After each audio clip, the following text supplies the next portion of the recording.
కానూన్ RTI media. నమస్కారం, వార్తలకు స్వాగతం. ముందుగా ముఖ్యాంశాలు. మీ ఓటు వేసి మరోసారి నరేంద్ర మోడీని ప్రధాని చేయండి. నిజామాబాద్ భారీ బహిరంగ సభలో కేంద్ర మంత్రి అమిత్ షా. గద్వేల్లో కాంగ్రెస్ భారీ బహిరంగ సభ. ఇరు పార్టీలపై మండిపడ్డ సీఎం రేవంత్ రెడ్డి. ఎన్నికల సందర్భంగా మాజీ ముఖ్యమంత్రి Chandrababu Naidu road show. CM Jagan పై విమర్శలు. ఎన్నికల సందర్భంగా టీడీపీ అధినేత నారా చంద్రబాబు నాయుడు రోడ్ షో నిర్వహించారు. ఈ సందర్భంగా సీఎం జగన్ పై పలు విమర్శలు చేశారు.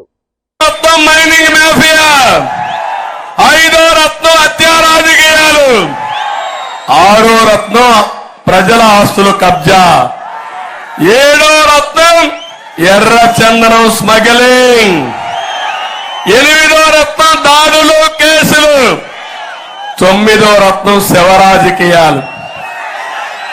అవునా కాదా? రేపో ఎల్లుండో అన్ని అయిపోయినాయి. తండ్రి లేని బిడ్డ తండ్రిని చంపేశారు 2014. బాబాయిని గుడ్డలతో లేపేసి నాన్న లేడు బాబాయిని కూడా చంపేశారు. 2వ నాటకం. కోడి కత్తి డ్రామా రతిగట్టింది. ఆ కోడి కత్తితో నేను పోయి హత్యా ప్రయత్నం చేశానంట. నిన్న గులకరాయి డ్రామా, రాయి కనపడరా, పాపం దెబ్బ మాత్రం తగిలింది. అందుకే వాళ్ళ చెల్లి రోజు ఒక మాటలండి, నీ మానసిక పరిస్థితి బాగా లేదు, మాట్లాడితే చంద్రబాబు నాయుడు తప్ప వేరేది కనపడడం లేదు, ఒక అద్దం పంపిస్తా నీ ముఖాన్ని చూసుకో, నీ ముఖం కనపడుస్తుందా బాబు గారి ముఖం కనపడుతుందో చూసుకోమని వాళ్ళ చెల్లెలే చెప్పిందంటే అర్థమైందా తమ్ముళ్ళు? ఇలాంటి వాడు ముఖ్యమంత్రి గారు ఉండేవాడా? ఇతను ఒక హుందాతనంతో ఉండాలి. నేను రాజశేఖర రెడ్డి ఉజ్జీలం, సమకాలికులం, మిత్రులం, రాజకీయంగా విభేదించాం, పోరాడాం. కానీ వ్యక్తిగత పోరాటం కాదు, ఒక రాజకీయ పోరాటం. అలాంటి వాడు నన్ను సవాలు ఎడతాడు. నీ రాజకీయ అనుభవం ఎంత, నీ వయస్సు ఎంత, నీ ఇంగిత జ్ఞానం ఏంటి? మీరు ఇవన్నీ గుర్తుపెట్టుకోవాల్సిన అవసరం ఉంది. ఈరోజు ఫ్రస్ట్రేషన్ వచ్చింది. 30 ఏళ్ళు సీఎంగా ఉండిపోతామనుకున్నాడు, ఇప్పుడు ఓడిపోవడం ఖాయమైపోయింది. చేసిన పాపాలకు శిక్ష పడే పరిస్థితి వచ్చింది. అదే ప్రజా కోర్టులో ఉన్నా కదా. ఇప్పుడు అంటున్నాడు, నేను వస్తే సంక్షేమ కార్యక్రమాలన్నీ తీసేస్తానంట. తీసేస్తానా తమ్ముళ్ళు? నువ్వు అప్పులు చేస్తున్నావు, దోపిడీ చేస్తున్నావు. నేను నీతి నిజాయితీగా పరిపాలించా, అప్పులు చెయ్యను, సంపద సృష్టిస్తా, ఆదాయం పెంచుతా, పెంచిన ఆదాయం మా పేదవాళ్లకు పంచుతా. నువ్వు ఇచ్చిన దానికంటే ఎక్కువ ఇస్తా. కేంద్రం కూడా మాతో ఉంది, మేము కేంద్రంలో కూడా భాగస్వాములం. అవన్నీ వదిలిపెట్టి ఇప్పుడు నేను వస్తే ప్రతి మీటింగ్ లో మీరు చూడండి, నేను వస్తే సంక్షేమ కార్యక్రమాలు కట్టు, నువ్వే పుట్టినప్పుడు వచ్చినట్టున్నాయి. 2 రూపాయల కేజీ బియ్యం పెట్టింది నందమూరి తారక రామారావు గారు 83లో. నేను 100 సంక్షేమ కార్యక్రమాలు ఇచ్చాను. అన్న క్యాంటీన్ పెట్టానా లేదా? చంద్రన్న బీమా ఇచ్చానా లేదా? ఏపీ ప్రభుత్వ సలహాదారు సజ్జల రామకృష్ణారెడ్డి మీడియా సమావేశం నిర్వహించారు. ఈ సందర్భంగా పలు అంశాలపై ఆయన మాట్లాడారు. మా పాలనలో గాని జగన్మోహన్ రెడ్డి గారి ప్రభుత్వం పనితీరుకు సంబంధించి వాళ్ళు అనుకుంటున్న అవకతవకలు ఏదంటే ఎత్తి చూపడంలో తప్పు లేదు. అలా కాకుండా చంద్రబాబు నాయుడు గారు ఏం చెప్తున్నారో మొత్తం అవి వేయడంలో భాగంగా మిగిలినవన్నీ రొటీన్ మామూలు రొడ్డకొట్టుడు వరుసగా చెప్పే వాటి గురించి మాట్లాడట్లా, కానీ అవినీతి గురించి మాట్లాడినారు.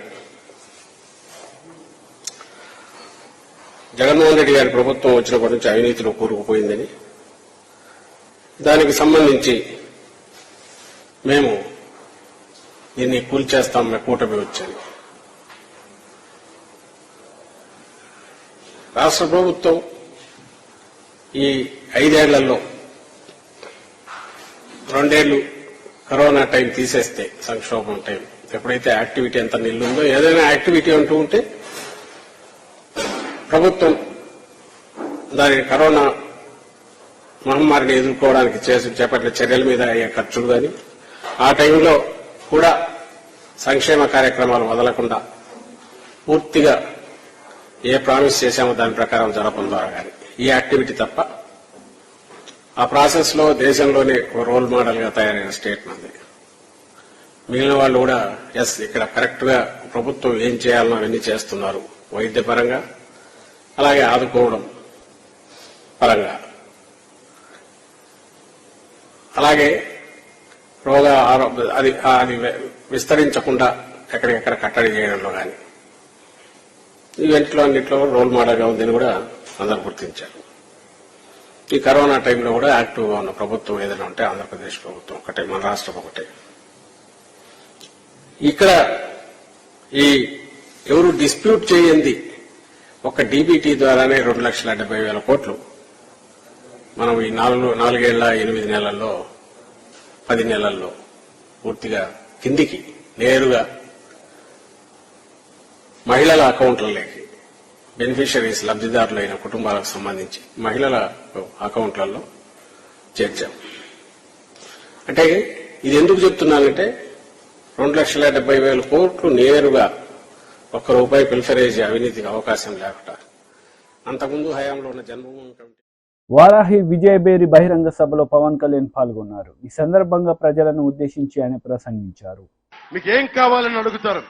మొట్టమొదటిసారిగా కూటమి ప్రభుత్వం రాగానే మనకు కావాల్సింది కుల గణాంకాలతో పాటు ప్రతిభా గణాంకాలు కావాలి. సమర్థత, అభిరుచి, నీకేం కావాలని ఉంది.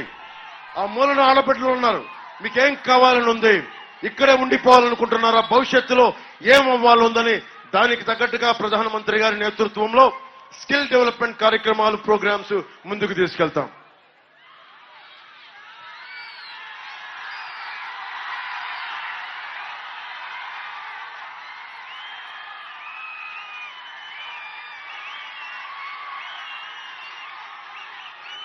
అలాగే ఇక్కడ జగన్ కి ముఖ్యంగా దాడిశెట్టి రాజా గారికి అనుకొని కూర్చొని వైసీపీ మద్దతుదారులందరికీ చెప్తున్నాను, నేను వాళ్ళు ల్యాండ్ గ్రాబింగ్ యాక్ట్ ను కొత్తది పట్టుకొచ్చారు. మేము ఊరికి దాన్ని ముసాయిదా అని చెప్పి ఈ రోజున కేవలం మనకు అభిప్రాయం తీసుకుంటున్నామని చెప్పి మనకి ల్యాండ్ యాక్ట్ ని కాస్త ల్యాండ్ టైటిలింగ్ యాక్ట్ ని కాస్త ఈ రోజున ల్యాండ్ గ్రాబింగ్ యాక్ట్ 25,000 కోట్లు మన పక్కనున్న వైజాగ్ లో దాదాపు సర్క్యూట్ హౌస్ సహా 25,000 కోట్ల రూపాయలని తాకట్టు పెట్టాడు. అలాంటి వ్యక్తి సొంత చెల్లికి ఆస్తులు పాస్తులు ఇవ్వలేదు, తల్లికి మర్యాద ఇవ్వడం, 30,000 మంది ఆడబిడ్డలు వెళ్ళిపోతే మాట్లాడడం. అలాంటి వ్యక్తి మాటలు మనం ఎలా నమ్ముతాం? 450 కోట్ల రూపాయలు భవన నిర్మాణ కార్మికుల సంక్షేమ నిధి నుంచి తీసుకున్నాడు. 1,300 కోట్ల రూపాయలు రంగులు మార్చడానికి, మనకి వైసీపీ రంగులు మార్చిన ప్రభుత్వ భవనాలకి తీయడానికి 1,000 కోట్లు. కానీ ఫీజు రీయింబర్స్మెంట్ కి డబ్బులు లేవు, కూర్చోబెట్టి భవన నిర్మాణ కార్మికులకు డబ్బులు లేవు. మరి ఇలాంటి వ్యక్తి చేతులు మీ ఆస్తి పాస్తులు పెడితే జగన్ మావాడు మనవాడు లేదంటే దాడిశెట్టి రాజా మావాడు అనుకొని మీరు ఓట్లేస్తే మీ ఆస్తులు పాస్తులు అన్ని గాల్లో దీపం పెట్టినట్టే. ఇన్ని ఆస్తులు తాకట్టు పెట్టినాడు, రేపొద్దున భవిష్యత్తులో మీ ఆస్తులు తాకట్టు పెట్టడానికి గ్యారెంటీ ఏంటి? జీవో ఇష్యూ చేయలేదని చెప్తా ఉన్నాడు, అభిప్రాయ సేకరణ అంటున్నాడు, ఒకవైపు జీవోను కూడా ఇష్యూ చేశాడు. సో దీన్ని దృష్టిలో పెట్టుకొని నేను మీకు మర్యాదగా జాగ్రత్తగా ఆలోచించండి ఒకసారి. ఇది ప్రభుత్వానికి మీరు ముఖ్యంగా వైసీపీ మద్దతుదారులు చెప్తా ఉన్నాం, మీరు ఆలోచించుకొని ఓటేయండి. ప్రభుత్వం ఎలాగో మారిపోతుంది, కానీ వైసీపీ మద్దతుదారులు మీరు ఆలోచించుకోండి. భవిష్యత్తు మీది, ఆస్తిపాస్తులు మీవి, మావి కావు. మేము రాగానే మనకి ల్యాండ్ గ్రాబింగ్ యాక్ట్ రద్దు చేసే బాధ్యత కూటమి ప్రభుత్వం తీసుకుంటుంది. గద్వేల్లో కాంగ్రెస్ పబ్లిక్ మీటింగ్ లో సీఎం రేవంత్ రెడ్డి పాల్గొన్నారు. ఈ సందర్భంగా ఆయన మాట్లాడారు. కర్రు కాల్చి వాత పెట్టాల్సిందే కదా, అవునా అవునా? మల్లు రవిని 1,00,000 ఓట్లతోని గెలిపించాలి. నేను 1,00,000 అంటే మీరు పక్కా అనాలి. ఓకే ఓకే, 1,00,000 1,00,000 1,00,000 1,00,000 1,00,000 1,00,000 1,00,000 1,00,000 1,00,000 1,00,000 గట్టిగా బంగ్లాలో గుండెలు ఎదరాలి. 1,00,000 1,00,000 1,00,000 1,00,000.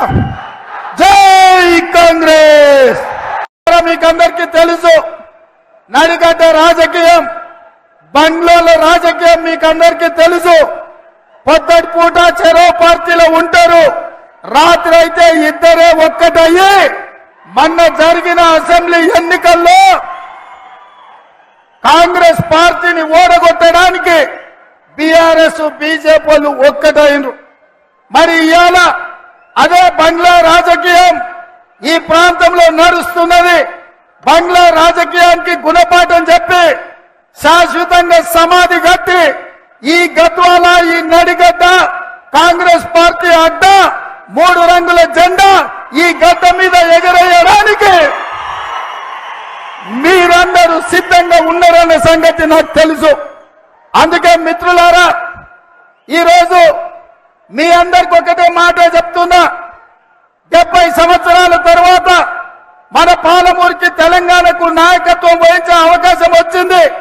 మన ప్రాంతంలో పెండింగ్ ఉన్న ప్రాజెక్టులు ప్రధానంగా గట్టు కావచ్చు, తుమ్మిళ్ళ కావచ్చు, ఆర్టీఎస్ మోడర్నైజేషన్ కావచ్చు, ఎర్రవల్లి చౌరస్తా నుంచి రాయచూరుకు 4 లేన్ల రోడ్డు కావచ్చు, ఈ ప్రాంతం యొక్క అభివృద్ధి కోసం పాలమూరు రంగారెడ్డి ఎత్తిపోతల ప్రాజెక్టు పూర్తి చేసుకునే విషయంలో కావచ్చు, ఈ రోజు మనము కాంగ్రెస్ పార్టీకి అండగా నిలబడాలి. మిత్రులారా, ఈడికొచ్చిన మా నడిగడ్డ సోదరులను అడుగుతున్నా, బంగ్లాలో బొట్లో కత్తి పెట్టుకొని బయలుదేరిండ్రు కాంగ్రెస్ పార్టీని సంపాలని, ఈ ఎన్నికల్లో ఓడించాలని. నేను అడుగుతున్న నడిగడ్డ బిడ్డల్ని, అరుణమ్మను జడిపితీసి చేసింది కాంగ్రెస్ కాదా? అరుణమ్మను ఎమ్మెల్యే చేసింది కాంగ్రెస్ కాదా? అరుణమ్మను మంత్రిని చేసింది కాంగ్రెస్ పార్టీ కాదా? భరత్ సింహారెడ్డి ఏరియాలో చేసిన దందాలు కాంగ్రెస్ పార్టీని అడ్డం పెట్టుకొని 100,000 కోట్ల రూపాయలు సంపాదించుకోలేదా? కాంగ్రెస్ పార్టీ బంగ్లాలకేం తక్కువ వేసింది? ఇవాళ కాంగ్రెస్ పార్టీని ఓడించాలని బంగ్లాలు కుట్ర రాజకీయాలు చేస్తున్నారు. అందుకే మిత్రులారా, ఈ కుట్రల్ని తిప్పికొట్టాలి.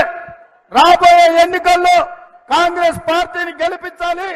కాంగ్రెస్ నిజామాబాద్ లో బీజేపీ పబ్లిక్ మీటింగ్ లో కేంద్ర మంత్రి అమిత్ షా పాల్గొన్నారు. ఈ సందర్భంగా ఆయన ప్రసంగించారు. उन्होंने अपने तेलंगाना राज्य को कांग्रेस का एटीएम बना दिया. देश भर में जीएसटी लगता है, यहां आरआर टैक्स लगता है. तेलंगाना में एक आरआर टैक्स है, मालूम है आरआर टैक्स क्या है? राहुल रेवंत टैक्स का नाम आरआर टैक्स है. हर रोज सैकड़ों करोड़ रुपया इकट्ठा कर कर दिल्ली के दरबार में भेजने का काम एक कांग्रेस पार्टी करती है. भाइयों बहनों, पसंदगी 2 लोगों के बीच में है. एक 12 लाख करोड़ के घपले घोटाले भ्रष्टाचार करने वाली कांग्रेस पार्टी, और दूसरी ओर 23 साल तक मुख्यमंत्री प्रधानमंत्री रहने के बाद भी एक 25 पैसे का आरोप नहीं है, ऐसे नरेंद्र मोदी. आप बताओ, राहुल बाबा और नरेंद्र मोदी में किसको प्रधानमंत्री बनाओगे? जोर से बोलो, किसको बनाओगे? अरे और जोर से बोलो, किसको बनाओगे? अगर नरेंद्र मोदी को बनाना है तो अरविंद भाई के नाम के सामने कमल का निशान है, उस पर बटन दबाना है। दबाएंगे क्या भाई? देखो, बटन तो दबाना, परंतु इतनी जोर से दबाना कि बटन यहां तेलंगाना में दबे और करंट इटाली में जाकर लगे। भाई और बहनों, ये असदुद्दीन ओवैसी, बीआरएस पार्टी और कांग्रेस पार्टी, ये मुसलमानों का तुष्टीकरण करने वाली एबीसी है। ए से मतलब है असदुद्दीन ओवैसी, बी से मतलब है बीआरएस, सी से मतलब है कांग्रेस पार्टी। ये तीनों लोग इकट्ठा होकर मुस्लिम तुष्टीकरण में डूबे रहते हैं। ये लोग भगवान राम की शोभा यात्रा पर प्रतिबंध लगाते हैं, रामनवमी का जुलूस निकालने नहीं देते, हैदराबाद मुक्ति संग्राम की याद में हैदराबाद विमोचन दिन मनाने नहीं देते, ये सीएए का विरोध करते हैं, ये यूसीसी का विरोध करते हैं, और ये तीनों राम मंदिर की प्राण प्रतिष्ठा का भी विरोध करते हैं। भाइयों, मैं आपको बताना चाहता हूं, ये लोग झूठ के आधार पर पॉलिटिक्स करने वाले। कांग्रेस पार्टी ने कहा मोदी जी बहुमत में आएंगे तो रिजर्वेशन हटा देंगे। अरे भाई, अक्कल कहां घास चरने गई है? मोदी जी के पास 10 साल से पूर्ण बहुमत है। कितने साल से है भाई?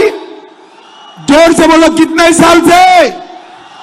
मोदी जी ने पूर्ण बहुमत का उपयोग रिजर्वेशन हटाने में नहीं किया, आरक्षण हटाने में नहीं किया, बहुमत का उपयोग धारा 370 हटाने में किया, बहुमत का उपयोग ट्रिपल तलाक समाप्त करने में किया, बहुमत का उपयोग राम मंदिर बनाने में किया, बहुमत का उपयोग पीएफआई को खत्म करने में किया। भाई और बहनों, मेरे वीडियो से छेड़खानी कर फेक वीडियो बनाए और भ्रांति फैलाना चाहते। रेवंत रेड्डी, ये अच्छा नहीं लगता है। फिर कहते हो कि दिल्ली पुलिस मेरे पीछे पड़ी है। भाई, फेक वीडियो बनाओगे तो और क्या होगा? एक केसीआर मोदी जी से हिसाब मांगते हैं, तेलंगाना का कितना टैक्स हुआ, हमें हिसाब दीजिए।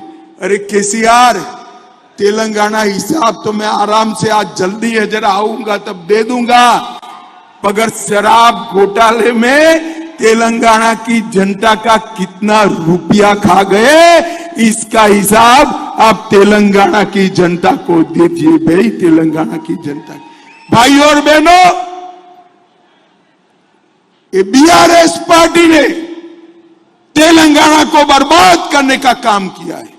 मैं आपको बताकर जाता हूं, मोदी जी के नेतृत्व में आप एक बार फिर से सरकार बना दीजिए, तेलंगाना को देश का नंबर 1 राज्य बनाने का काम भारतीय जनता पार्टी करेगी। भाई और बहनों, मैं ज्यादा बात करना नहीं चाहता।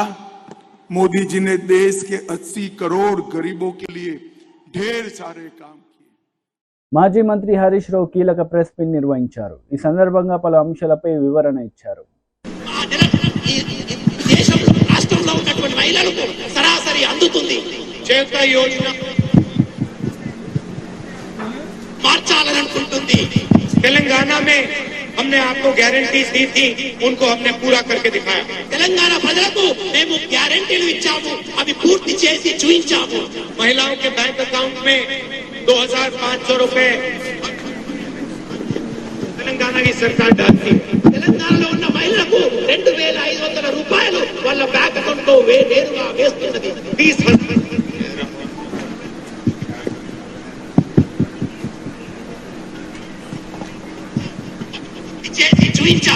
महिलाओं के बैंक अकाउंट में 2500 रुपए हर महीने హామీల అమలు గురించి రాష్ట్ర కాంగ్రెస్ నాయకులు అబద్ధమాడింది కాకుండా రాహుల్ గాంధీ గారితో కూడా అబద్ధాలు ఆడిస్తారు. ఇది చాలా తీవ్రమైనటువంటి విషయం. కాంగ్రెస్ పార్టీ ఇచ్చిన హామీలన్నీ కూడా తెలంగాణలో అమలు చేస్తున్నామని ఈ రోజు ఆదిలాబాద్ సభలో రాహుల్ గాంధీ గారు చెప్పిన విషయాన్ని నేను తీవ్రంగా ఖండిస్తా ఉన్నాను. ఏ హామీలు అమలు చేశారో, ఏ హామీలు అమలు చేయలేదో శ్వేతపత్రాన్ని విడుదల చేయాలని చెప్పి కూడా డిమాండ్ చేస్తా ఉన్నాను. రేవంత్ రెడ్డి గారే అబద్దాలకు బ్రాండ్ అంబాసిడర్ అంటే రాహుల్ గాంధీ గారు అంతకంటే అబద్దాల కోరని ఇవాళ నిర్మల్ సభలో రుజువైంది. ఆయన రాహుల్ గాంధీ కాదు, రాంగ్ గాంధీ. ఆయన రాహుల్ గాంధీ కాదు, రాంగ్ గాంధీ అని నిరూపించుకున్నారు. 6 గ్యారంటీలు మొత్తం అమలు చేశామని రాహుల్ గాంధీ గారు మాట్లాడుతూ ఉంటే రేవంత్ రెడ్డి గారేమో వేదిక మీద చప్పట్లు కొడతా ఉన్నారు. నిజంగా 6 గ్యారంటీలు అమలైనాయా? ఇవాళ రాహుల్ గాంధీ గారు నిర్మల్ సభలో మాట్లాడుతూ మహిళల అకౌంట్ లో 2,500 రూపాయలు ప్రతి నెల వేస్తున్నామని చెప్పి ఆయన సభలో చెప్పారు. అంటే అసలు వేయని డబ్బులు వేస్తున్నట్టు రాహుల్ గాంధీ గారు చెప్పడం అంటే ఈ రాష్ట్ర మహిళల్ని అవమానపరచడం, ఈ రాష్ట్ర ప్రజల్ని తప్పుదో పట్టించడం, రాష్ట్రంలో ఏం జరుగుతుందో కనీస అవగాహన లేకుండా రాహుల్ గాంధీ గారు మాట్లాడడం అంటే 140 ఏండ్ల చరిత్ర కలిగిన కాంగ్రెస్ పార్టీ ఎంత భావదరిద్రంగా ఉందో మనకు అర్థమవుతా ఉంది. ఈ రోజు రాహుల్ గాంధీ గారి వీడియో మీకు చూపిస్తాను. రాహుల్ గాంధీ గారు నిర్మల్ సభలో ఇవాళ మాట్లాడుతూ మేము ప్రజలకు హామీ ఇచ్చిన 6 గ్యారంటీలు అమలవుతున్నాయి అంటున్నాడు ఆయన. అది మొదటి అబద్ధం. రెండవ అబద్ధం ఆయన గారు అంటున్నాడు మహిళల అకౌంట్ లో నెలకు 2,500 రూపాయలు జమ చేస్తున్నాం, సంవత్సరానికి 30,000 రూపాయలు మహిళల అకౌంట్ లో ఇస్తున్నామని చెప్పారు. మరి నిజంగా ఈ రాష్ట్రంలో మహిళల అకౌంట్ లో 2,500 ఏ ఒక్క మహిళ కన్నా జమ అయినాయా? సంవత్సరానికి 30,000 వస్తున్నాయా? మరి ఇది స్క్రిప్ట్ రైటర్ తప్ప ఇద్దరు కలిసే ఈ రాష్ట్ర ప్రజల్ని తప్పుదో పట్టిస్తున్నారు. రాహుల్ గాంధీ గారికి రాసిచ్చింది ఎవరు? ఈ రాష్ట్ర ప్రజల్ని తప్పుదో పట్టిస్తున్నది ఎవరు? లేదు, రాహుల్ గాంధీ గారు కూడా ఆయన గారు తప్పు చెప్పాలి. ఇద్దరం కలిసి రేవంత్ రెడ్డి, రాహుల్ గాంధీ ఇద్దరు తోడు. టీడీపీ జాతీయ అధికార ప్రతినిధి కొమ్మారెడ్డి పట్టాభిరామ్ మీడియా సమావేశం నిర్వహించారు. ఈ సందర్భంగా పలు అంశాలపై ఆయన మాట్లాడారు. సార్, కాంగ్రెస్ పార్టీ నుంచి ఒక ఫిర్యాదు రాగానే మీరు సిఐడి ఎంక్వైరీ చేశారు. సరే, అది మేము చట్టపరంగా దాన్ని ఎట్లా డీల్ చేయాలో మేము చేస్తాం. మేము దానికేమి భయపడట్లేదు. లేదంటే మీరు తీసుకున్నటువంటి చర్యను మేమేం ప్రశ్నించట్లా. కానీ రెండవ పక్కన ఇవాళ పెన్షన్ల విషయంగా మీరిచ్చినటువంటి ఆదేశాలను కూడా తొంగలో దొక్కుతూ ఎలక్షన్ కమిషన్ ఏమైనా ఆదేశాలు ఇచ్చింది? ఇంటింటికి వెళ్లి పెన్షన్ ఇవ్వద్దని చెప్పిందా ఎలక్షన్ కమిషన్? ఇంటింటికి వెళ్లి పెన్షన్ ఇవ్వద్దని ఎలక్షన్ కమిషన్ ఎక్కడైనా చెప్పిందా? మీరు ఇచ్చినటువంటి సర్క్యులర్లో ఎక్కడైనా డోర్ టు డోర్ పెన్షన్స్ ఇవ్వద్దని ఎక్కడైనా ఉందా? పెన్షనర్స్ ఎవరు ఇబ్బంది పడకుండా సజావుగా ప్రక్రియని కొనసాగించండి. కేవలం వాలంటీర్స్ మాత్రమే మీరు పక్కన పెట్టండి. ఆల్టర్నేటివ్ అరేంజ్మెంట్స్ చూసుకోండి అని మీరు ఇచ్చారు కదా, ఎలక్షన్ కమిషన్ ఇచ్చింది కదా. మేము అదే కదా మేము ప్రశ్నిస్తూ ఉన్నాం. దాన్నే కదా మేము గట్టిగా నిలదీస్తూ ఉన్నాం. ఇవాళ ఎలక్షన్ కమిషన్ అంత స్పష్టంగా ఆదేశాలు ఇచ్చినా కూడా ఇక్కడ ఉన్నటువంటి చీఫ్ సెక్రటరీ జవహర్ రెడ్డి గాని, వైసీపీకి కొమ్ముగాసినటువంటి కొంతమంది అధికారులు చేస్తున్నటువంటి దురాఘాతాల వల్ల వృద్ధులు అకారణంగా ప్రాణాలు పోగొట్టుకుంటున్నారు. ఇదే కదా మేము చెప్తున్నది. కానీ ఇవాళ వైఎస్ఆర్ కాంగ్రెస్ పార్టీ వాళ్ళు ఫోన్ కాల్స్, రికార్డెడ్ మెసేజ్లు, రకరకాలుగా మా పైన దుష్ప్రచారం, మేమేదో అడ్డుకున్నట్టు, ఏదో పెన్షన్లకు అడ్డుపడుతున్నట్టు రకరకాలుగా మా పైన దుష్ప్రచారం చేస్తూ ప్రజలకి రకరకాలుగా వాయిస్ మెసేజ్లు, రికార్డింగ్లు అవి ఇవి పంపిస్తుంటే మరి దానిపైన సిఐడి కేసు పెట్టదా సార్? మేము చేశాంగా ఫిర్యాదు దానిపైన కూడా. దానిపైన మరి మీరు సిఐడి ఎంక్వైరీ ఆదేశించారా సిఇఓ గారు? దయచేసి please take action sir, please kindly take action. When one political we're telling the truth. మేము నిజాలు చెప్తుంటే మా పైన సిఐడి కేసులు, ఒక పక్కన మీరిచ్చినటువంటి ఆదేశాలని తొంగలో తొక్కి, it is an order, it is a direction given by the honourable election commission. మీరిచ్చినటువంటి ఆదేశాలను తొంగలో తొక్కి ఒక చీఫ్ సెక్రటరీ ఇష్టానుసారం వ్యవహరిస్తూ ఇవాళ వృద్ధులు ప్రాణాలు పోగొట్టుకుంటూ ఉంటే దాన్ని మేము ప్రశ్నిస్తూ ఉంటే మా పైన విష ప్రచారం చేస్తున్నటువంటి వైఎస్ఆర్ కాంగ్రెస్ పార్టీ మరి వాళ్ళని ఏ రకంగా కట్టడి చేయాలి సార్? మరి వాళ్ళపైన ఎంక్వైరీలు ఉండవా? మీరిచ్చినటువంటి ఆదేశాలని తొంగలో దొక్కుతున్నటువంటి ఒక అధికార పార్టీ ప్రభుత్వం, వాళ్ళు మా పైన చేసినటువంటి దుష్ప్రచారం, దానిపైన ఎటువంటి చర్యలు ఉంటాయి సిఇఓ గారు? We are requesting you, what is the action that is being initiated? Is action not required on such kind of false propaganda? We are telling the truth. Our leader Nara Chandrababu Naidu గారు is conveying the truth to the people of Andhra Pradesh. ఎన్నికలప్పుడు నిజాలు చెప్పేటటువంటి హక్కు మాకు లేదా? నిజాలు తెలియజేసే అవకాశం మాకు లేదా? నారా లోకేష్ గారు కానీ నారా చంద్రబాబు నాయుడు గారు కానీ ఉన్న వాస్తవాలు తెలియజేస్తా ఉంటే వాళ్ళేదో ఒక కంప్లైంట్ ఇచ్చారని సరే సిఐడి ఎంక్వైరీ సార్, దానివల్ల మాకేమీ పెద్ద ఇబ్బంది ఏం లేదు. ఎందుకంటే truth will always remain the truth and we're not questioning your action also. I'm saying this once again, we're not questioning the Election Commission. We're only requesting you to take action on the false propaganda that is being carried out by the YSR Congress Party. YSRCP చేస్తున్నటువంటి దుష్ప్రచారం పైన దయచేసి చర్యలు తీసుకోండి. వార్తలు ముగించే ముందు ముఖ్యాంశాలు మరోసారి.